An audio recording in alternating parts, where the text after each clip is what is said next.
TELEVISION TANGANYIKA. TELEVISION TANGANYIKA.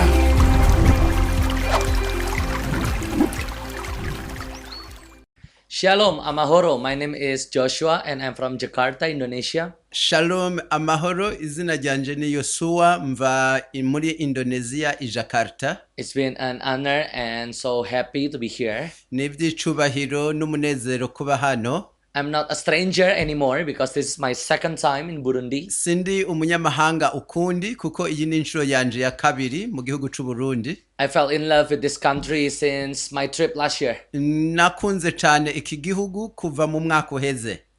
And last year we did like a big crusade and also this year. Mu mwaka uheze twarakoze igikorane kinini cyane kandi n'uwo mwaka nyene. And I believe that this is not our last trip to go to Burundi. Kandi zirakwiye atari inshuro ya nyuma kuja mu Burundi. Because last week we met the president and we talked a lot about Burundi. Mu ndwi iheze nabonanye n'umukuru w'igihugu kandi twaravuganye bitari bike ku bijanye n'u Burundi. And I believe that this divine connection, Ndizera ko ubu ari ubufatanye budasanzwe. And maybe next trip will bring a lot of great people to come here. Kandi zera ko mu inshuro yikurikira nzozana umugwi munini w'abantu hano bavuye Indonesia. To help with the agriculture, to help with a bigger crusade, doctors, teachers. Kugira bashobore gufasha mu vy'uburimyi, bashobore kuvuga ijambo ry'Imana. And I believe that revival is coming to Burundi. Ndizera ko ikanguro ririko riraza mu Burundi. And today I bring the message of God. No munsi ndabazaniye ijambo ry'Imana. But first of all, let's pray. Katumanze dusenge.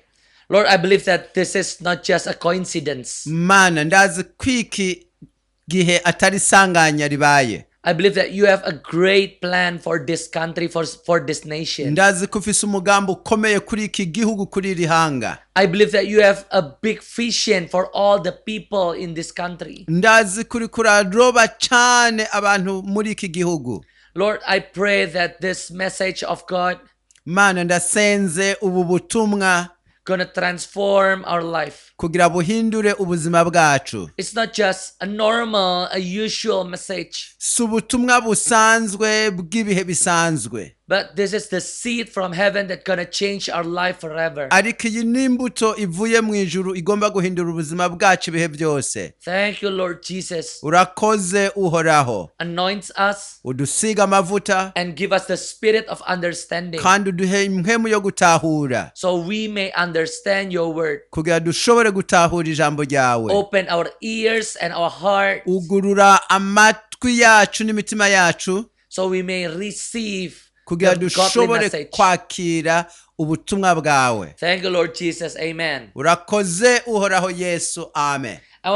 Let's all of us open in Isaiah 32 verse 15. Reka twese twugure Bibiliya muri Yesaya 32 umurongo wa 15. This is the big theme for our crusade yesterday. Iyi yariyo ntumbero nyamukuru mu gikorane cacu ejo. And this is not just a normal theme, a good words of theme. Uyisi ntumbero isanzwe gusa, but we pray for it. Ariko twarayisengeye. And I believe that this theme is gonna be the new theme for Burundi. Ndizera ko iyi ntumbero igiye kuba intumbero ku gihugu c'u Burundi. In the Bible said, this desolation will continue until a new life is poured out from heaven. Gushika aho mwemu azodusukirwako avuye mu ijuru. Then the desert will become an orchard. Ubugaragwa bugacika itongo rimera. And the orchard will be considered a forest. Kandi itongo ryamera cyane rikitwa ishamba. You need to understand that there's a lot of desert in our life. Muragomba gutahura ko hari ubugaragwa bwinshi mu buzima bwacu. Maybe today your family is in desert. Birashoboka kuno munsi umuryango wawe uri mu bugaragwa. Maybe your financially. Canke ibijanye n'ubutunzi. Maybe the country is in the desert right now. Kumbure igihugu muri aka kanya kiri mu bugaragwa. What is a desert? Mbega ubugaragwa niki? When Moses led the Israelites went out from Egypt, igihe Mose yarongora abisirayeli bavuye muri Egiputa, they need to go to the desert. Baciye mu bugaragwa. Elijah needs to go to the desert. Kandi na Eliya nawe nyene yagiye mu bugaragwa. John the Baptist need to go to the desert. na yohana umubatizi yagiye mu bugaragwa, Even Jesus need to go to the desert. na yesu wenyene yaragiye mu bugaragwa. And you need to understand what happened in the desert. Mugomba gutahura mbega habiki mu bugaragwa. In the story of Jesus, we understand that the desert is the place where we all gonna be tested. Ku bwa yesu kristo twese turatahura ko mu bugaragwa ari kibanza tugomba kugeragerezwamwo. That's the place when Jesus met the devil himself. Aho niho yesu kristo yahwaniye na satani ubwiwe, And the devil asked Jesus to do miracles that not belong from God. kandi satani asaba yesu gukora igitangaza ariko kitavuye ku mana. So what is a desert? Mbega ubugaragwa ni iki? It's a place that's so dry, there is no food, there is no water. Ni kibanza cumye kitagira amazi, kitagira ibyo kurya. It's a difficult time. Ni igihe kigoye, It's a difficult place ni igihe ni umwanya umeze nabi, where your faith and your love being be tested. aho ukwizera kwawe kugeragezwa. Israelites failed in this test. Abisirayeli barananiwe ico kibazo mu bugaragwa. The journey from Egypt to Israel only needs 2 weeks. Urugendo rwo kuva muri Egiputa baja mu gihugu c'isezerano zari nk'indwi zibiri, But because they are failed in the test, ariko kubera ko bananiwe ikibazo, they need to go around the desert for 40 years. bazungurutse muri ubwo bugaragwa iminsi 40. Now look at yourself. Nirabe rero nawe ubwawe, Look at your family. raba umuryango wawe. Are you in the desert right now? Mbega woba uri mu bugaragwa iki gihe? Maybe your faith is in the desert. Kumbure ukwizera kwawe kuri mu bugaragwa, Your love is in the desert. urukundo rwawe ruri mu bugaragwa. For example, Akarorero, you have no money ntufise amafaranga or just a few money, canke amafaranga makeya, and suddenly you go to the church hanyuma ukaja kw'ishengero. and you know that the pastor and the shepherd of the church Urazi ko umupastori canke abungere b'ishengero called to give an offering, badusaba gutanga ishikanwa. and you know that God push you to give your last money, Imana ikagusaba kutanga ifaranga ryawe rya nyuma, but you said no, I don't want to give it. ukavuga ntekaye aya mafaranga ntayo notanga. Then you failed the test. Ico gihe uba unaniwe ikibazo. Or maybe you have a husband or wife Canke ukaba uri umugabo ufise umugore, or a parent that you hate so much, canke ukaba ufise abavyeyi wanka cane, that disappoint you again and again. baguhemukiye bakaguhemukira. It's a test. Ico ni kibazo. Can you love them or not?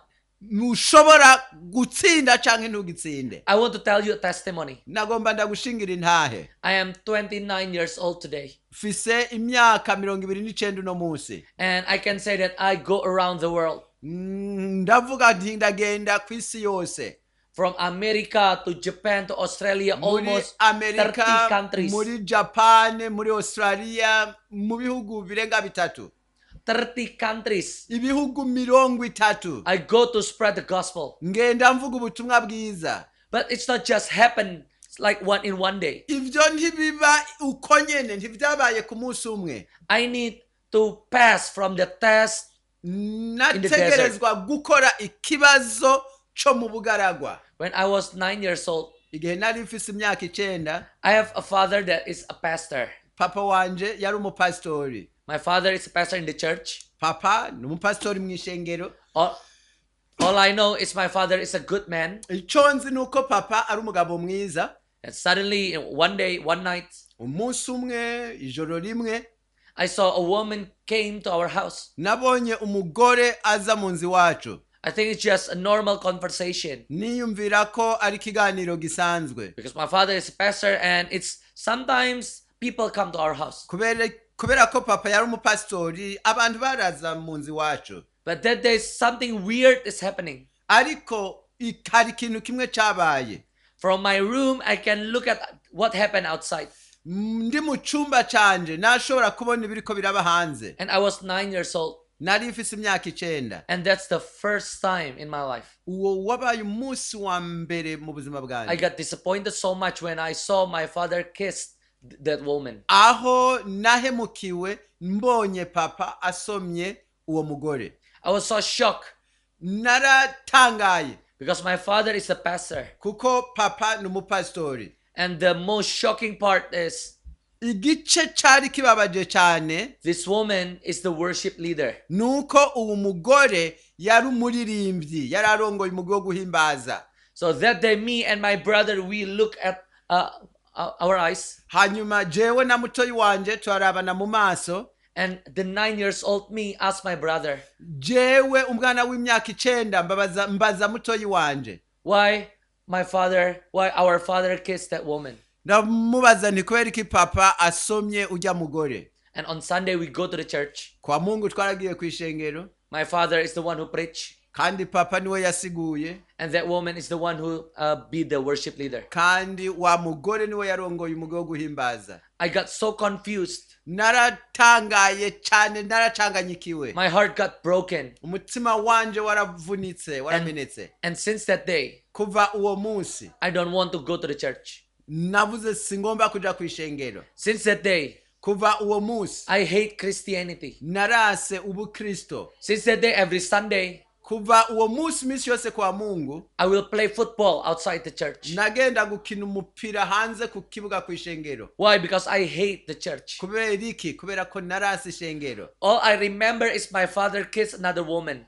Aicho nibuka gusa nuko papa yasomye uwo wundi mugore. And I understand that is my test and that is my desert. Ubu rero ndatahura ko cari kigeragezo canje, bwari ubugaragwa bwanje. In the Bible said, this desolation, this desert Bibiliya ivuga ni ico gihe cyo kuba wenyene, ubwo bugaragwa will continue again and again until buzobandanya kandi bubandanye gushika the spirit from heaven, the spirit of the Lord, gushikaho imhemu w'Imana, imhemu ivuye ku Mana, come to the desert and it will change the desert forever. izoza muri ubwo bugaragwa hamigahindura ubwo bugaragwa ibihe byose. And something radical happened. Hari ikintu kidasanzwe kizoba. The Bible said from the desert it will become an orchard. Bibiliya ivuze ngo kuva mu bugaragwa hazoba ishamba. And not just that, Atari ishamba gusa, but from the orchard will be considered as a forest. ariko hazoba n'ishamba ry'umuzitanya.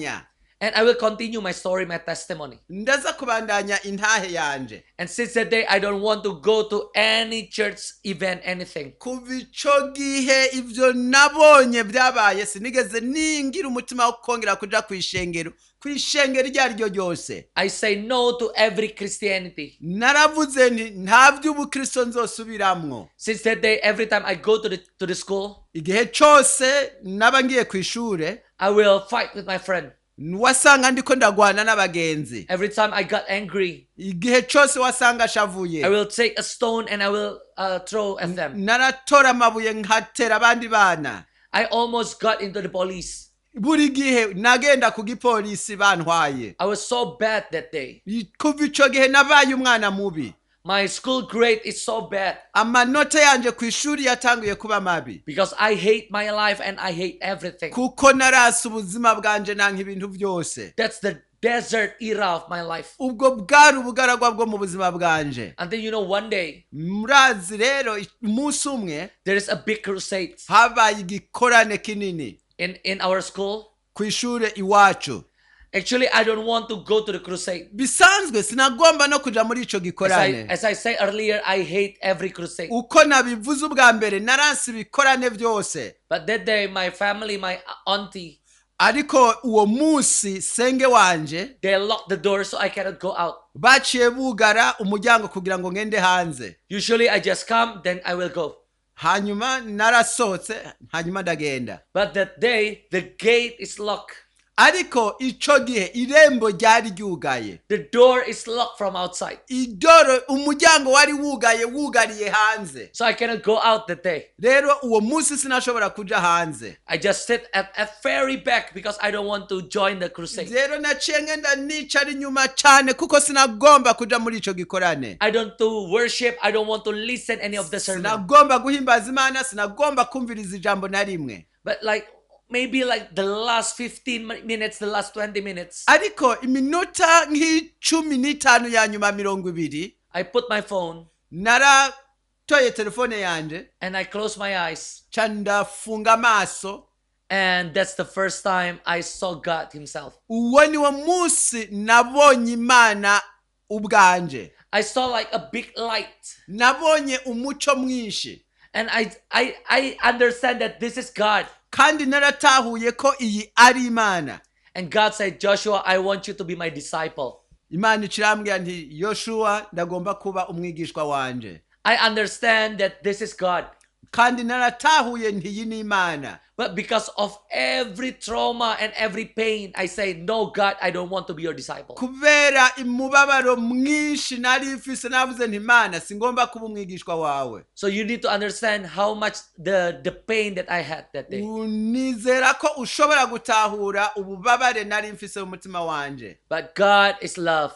Ariko Imana n'urukundo. And God said one more time, Kandi Imana yarambwiye irindi rimwe. Joshua, I want you to be my disciple. Yoshua ndagomba kuba umwigishwa wanje. And I said, Lord God, I want to be your disciple. Nanje ndavuga nti ego uhoraho ndagomba kuba umwigishwa wawe. I don't know why, but I started to cry.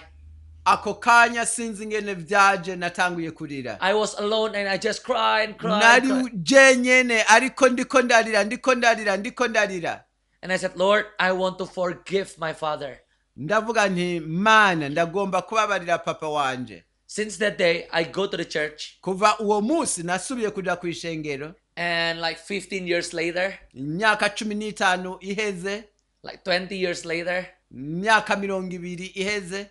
today I'm in Burundi to spread the gospel. Uno munsi ndi mu Burundi ndiko ndavuga ubutumwa bwiza. Because when the Spirit of the Lord change your life, Kubera ko mhemu w'Imana yahinduye ubuzima bwawe. it will change every desert into an orchard, into a forest. Mhemu w'Imana zohindura ubugaragwa bwawe kugira ngo buhinduke ikibira. I want to close with this verse. Let's open in Genesis 49, verse 22. Reka ndangirize kuri uwo murongo Itanguriro 49 umurongo wa 42.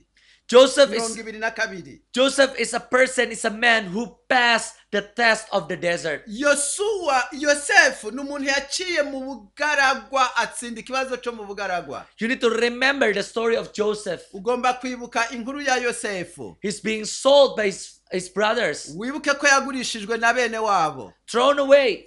Bamuterera mu kinogo. Being sold as a slave. Bamugurisha abinyagano. Being light. Being put in the prison. Yaraboshwe ratabwa mu ibohero. But read in the Bible. Ariko soma Bibiliya. Joseph is a fruitful bow near a spring. Yosefu yabaye icamwa catanze ivyamwa. Whose branches climb over the wall. Ishami ryiwe ryaragiye no ku rubambazi ku ruzitiro. Again, we read in the Bible. Kandi turasoma muri Bibiliya. That Joseph found the spring of the heaven. Ko Yosefu yabaye icamwa c'ijuru. In the desert, when there is the Spirit of the Lord, and it will change your life. Mu bugaragwa iyo hari mhemu w'Imana hindura ubuzima bwawe. In verse 23, ku murongo wa 23, the archers with malice attack. Abarashi bamuteye kubabara. The archers with hate. Bamurashe imyambi baramwandurutsa. We need to understand that meaning is his brother is attack him with hate. Ugomba gutahura ko bene wabo bamuteye ugwanko, bamwase n'ugwanko. In the verse 24, but his bow remains steady. Umurongo wa 24, ariko umuheto wiwe wama ubanze. Because the hand of the mighty one, because the shepherd, the rock of Israel. Wama ubanze ari n'ubukerebutsi mu maboko abihawe n'amaboko y'inyenkomezi ya Yakobo, ariyo mwungere igitandara cha Isirayeli. When you let the spirit of the heaven fools you, iyo uretse imhemu y'ijuru ikakuzura, there's going to be archers and hate and the desert and the tests. Hazoba imyambi ikurasa, hazoba ugwanko, hazoba ibikugerageza. but your hand will remain steady. ariko amaboko yawe azoguma You ashikamye. have a strong foundation. Uzoba ufise umushinge ukomeye. You have a strong pillars. Uzoba ufise inkingi ikomeye. And in the Bible said, it changed Joseph's life. Bibiliya ivuga ngo byahinduye ubuzima bwa Yosefu. And now I want to ask all of you, Burundi, Ubu rero ngomba kubabaza mwabarundi mwese. when hate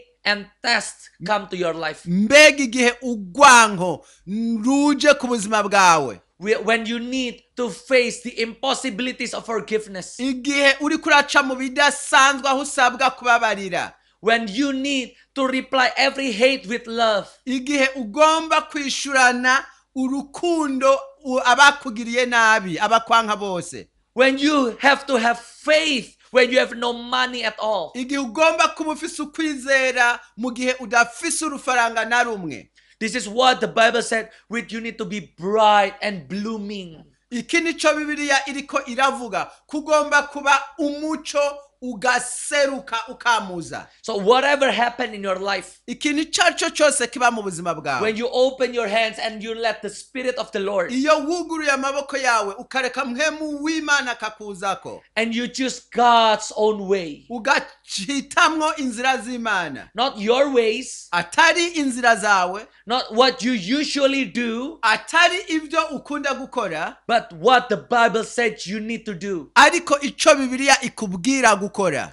Anytime you have the power to revenge, Igihe utazoba ufise inkomezi zo kwishura, zo kwihora, you choose to forgive, ugahitamwo kubabarira, you choose love. ugahitamwo urukundo. That's the way of God. Iyo niyo nzira y'Imana. And when the Spirit is come to your life, Igihe iyo mpemu ije ku buzima bwawe, and it will become a spring, a lake in your life, uzoba nk'ikiyaga, uzoba isoko. and you live no longer in the desert, Ntuzokongera kubaho nk'uri mu bugaragwa, but you will live in the orchard. ariko uzoba mu gihugu gitotahaye. I will close with a story. Reka ndangize n'iyi nkuru. There's a very famous person. Hariho umuntu w'umuhizi rurangiranwa, His name is Rowan Atkinson. yitwa Rowan Atkinson. Mungkin we know him as Mr. Bean. Birashoboka ko tumuzi. He's a very famous actor. N'umugabo rurangiranwa mu byakora. His price like $1 million. Aronka miliyoni myinshi y'amadolari. Maybe today we see him as a famous person. Uno munsi turamubona nk'umuntu adasanzwe. Well, you know, a long time ago, Urazi mu bihe bya kera biheze, he's just a man who being bullied by everyone. yari umuntu akubita abantu bose. He cannot speak well. Yashobora kuvuga neza, He speak like yaba agigimiza He cannot speak so good. kandi yashobora no kuvuga neza cyane. He tried to do acting. Yaragerageza gukora ibintu by'utugenegene. He tried to sell a book and a written story. Yakagurisha ibitabo byanditswemo inkuru. But everyone just laughed at him. Everyone just point hand and laugh at him. Ariko abantu bose baramutuma urutoke bakamutwenga. They never respect Mr. Bean. Ntibigeze bubaha uwo mugabo Mr. Bean. But he chose to forgive. Ariko yahisemwo kubabarira. And today, Uno munsi, he's one of the most famous person in the world. uno munsi ni umugabo umwe w'igitangaza ku isi yose. Why? Kubera iki? Because he passed the test. Kubera ko yatsinze ikibazo. I don't know how many desert that do you have. Sinzi ubugaragwa uri kuracamwe ingene bungana. I don't know how many of you that you face the devil himself. Sinzi ingabantu ingene bangana bariko baragwana na Satani no munsi. You have no food, you have no water in life. Ntufise ivyo kurya, ntufise amazi mu buzima bwawe. And it looks like that there's no way. Bigaragara nkaho atanzira. But today I want to pray for you. Ariko no munsi ngomba ndagusengera. If you understand that you need miracle in your life. Namba utahura kukeneye igitangaza mu buzima bwawe. If you need to go through from the desert. namba ugomba guca mu bugaragu And karengana you need to go to the land of the promise. ugomba kuja mu gihugu cy'isezerano And you need to be an orchard full of love. ugomba kuba isoko ryuzuye urukundo Just remember my story wibuke inkuru yanje and how God changed my life. ingene Imana yahinduye ubuzima bwanje Now I want to pray for you. ubu ngomba ndagusengere If you know that you want the Spirit of the Lord come to you, igihe utahuye kugomba ko mwe mu Imana za kuri wewe put your hand in your heart shira ikiganza ku mutima wawe and let's pray together. reka dusengere hamwe Lord, I want to pray for anyone that put their hand in their heart. kandi ngomba gusengera umuntu wese yasize ikiganza ciwe ku mutima wiwe I believe that you are there with them. ndazi ko Mana uri kumwe nabo bantu aho hantu And I believe when the Spirit of the Lord is come to them, ndizera ko mwemu w'Imana aje kuri bo you will change every desert into an orchard. kugiye guhindura ubugaragwa bwabo bwose And you will change their lives suddenly in an instant. kandi kuhinduye ubuzima bwabo muri aka kanya isase Now, if you know you're being bound out with, you cannot forgive at all. kandi nambuzi ko uboshwe mu mutima wawe udashobora kubabarira Start to say to yourself, tangura kwibwira wewe nyene ubwawe Lord God, help me to forgive. Mana mfasha kubabarira And I want to forgive. ngomba kubabarira And you say the name, the one who you hate so much. hanyuma uvuge izina ry'uwo muntu wanka cyane For example, Lord, I want to forgive my father. vuga nkuko navuze nti Mana ngomba kubabarira papa wanje I want to be free. ngomba kwidegembya I want to be used by you, Lord. ngomba gukoreshwa nawe uhoraho I want to become an orchard. ngomba kuba umugende I want to be like Joseph, ngomba kuba nka Yosefu that we have a foundation of you. tungomba kuba umushinge wawe Thank you, Lord. urakoze Set uhoraho us free. ngira uwidegembya Set us free. tugire abidegembya Lord, I want to pray for Burundi. Mana ngomba gusengera Uburundi That the Spirit of the Lord is come to this place. impemu w'Imana rikaraza muri iki kibanza The Spirit from heaven is in this place. impemu w'Imana ari muri iki kibanza And we will see bright and bloom. tugomba kubona umuco n'ibitangaza Because your Spirit is here. kuko mpemu wawe ari hano Thank you, Lord Jesus. urakoze uhoraho Yesu Thank Kristo you, Lord. urakoze uhoraho We pray turasenze and we believe. kandi turizeye Amen. amen Thank you, and see you in the next revival. murakoze tuzosubira mu ikanguro rikurikira God bless you. Imana ibahezagire